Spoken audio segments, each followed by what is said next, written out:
Hello again, it's good to be back with you, and this time I'd like to talk to you about unit vectors. Okay? Now I've mentioned unit vectors in previous videos, but I never really explained what they were in detail, and it seems like that's a pretty good thing to take a moment and do. Now I'm going to start with where you see unit vectors in books and papers and things like that, and then what they are and how to use them. So we'll go through it like that. Now the way you see a unit vector is, let's say you have a vector and it's looks like this, and I'll just make up a vector here. There. It might be written like this in a book, and that little thing up there is called a caret.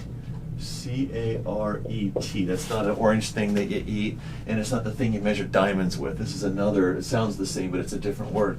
And that little up arrow there, that caret, indicates that's a vector. That's mathematician talk for that's a vector, not a number.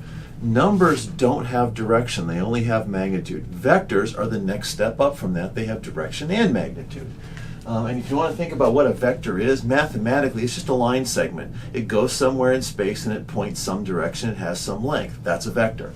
We use this mathematical entity of vectors because they are good at describing things in the physical world. They describe forces real well, they describe velocities real well, they describe potentials like electrical potentials. So vectors, this mathematical entity, is pretty darn handy when you're trying to solve an engineering problem, so we work with them a lot. I'll get rid of that.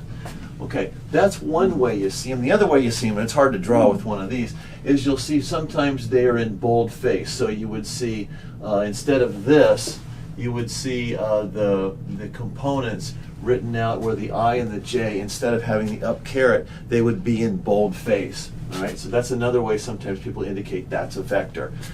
What's that I and J thing we got going on here? Well, sometimes you see I as the square root of -1. That's an imaginary number. Okay, that's correct in that instance. This and this, not the same, okay? Not the same thing. All right? Now, there's only 26 letters in the alphabet. You're going to have to recycle a few of them. This is one of those cases. All right? What we mean is that if you look on a set of 2D axes anyway, I've got a 2D board, so I'm pretty much going to draw 2D axes. Okay? I looks like that. If that's the origin, okay, and that's 1, that's I right there. That's the unit vector I. And then, as you might guess,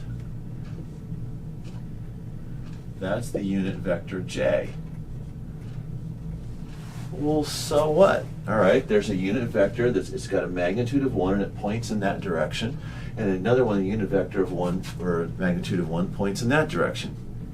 Meh. Well, by the way, you can have another one coming up this direction you want that also has a magnitude of 1, points in the z-axis. You can make 3D unit vectors. I suppose you can make any number of dimensions you want. Well, what is this? Think of I and J. I and J are the Legos of the vector world. If you have I and J, you can make anything. Okay? Let's say I have a vector and it goes this direction. Okay? And just for an example, let's say that's 4 and that's -3/2. Okay? So that's the x component, that's the y component, that's the vector.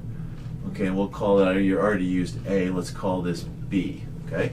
B has a magnitude, there's its magnitude, we can figure it out from there using Pythagorean theorem, and it's got a direction. It's the direction is below horizontal, and it's, I don't know, whatever that is, 20, 30 degrees, something like that. We could figure this out, by the way. The inverse tangent, let's do this. If that's theta, okay, theta is tangent of -1, change in y over change in x, so it's -3/2 over 4.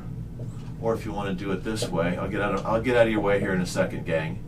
So whatever that is, all right, you're going to get that as that angle, okay? So we can figure all this out, but how do you write that? How do you write that mathematically in a way you can work with it? Well, okay, how many of those do I need to make that? Well, I need 4 of them, okay?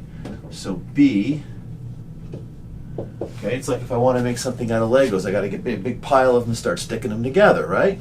Well, I need 4 of those. Okay, so give me 4 of them. And how many of them do I need? Well, I need 3 over 2, and I need them to point down, so I need to multiply it by -1. So I need 1.5 of those, and I'm going to whip a minus sign on it so it points down instead of up.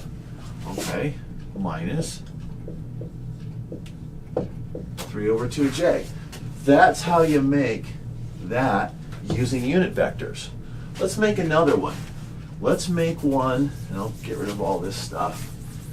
I'm going to make another vector.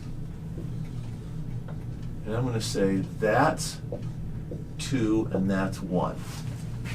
All right, that's another vector, and I'll call this one C. Okay, well, how do I make C? Well, I'll go back into my Lego bin of vector parts. Okay, there's a sentence you didn't think you were going to hear today. Okay, how many of those horizontal pieces do I need? Well, I need 2 of them. So C equals 2i, okay, and I need 1 of those. And I'll put the 1 in here. You don't need it, and generally you won't see it, but there's the 1. All right, do I have enough room here? I do, good. So I made one vector, I made another one. Now, why would I want to express things this way? Seems a little, I don't know, convoluted maybe, but it's not intuitive. That picture, that's intuitive. This isn't intuitive. That's intuitive. But look what I can do.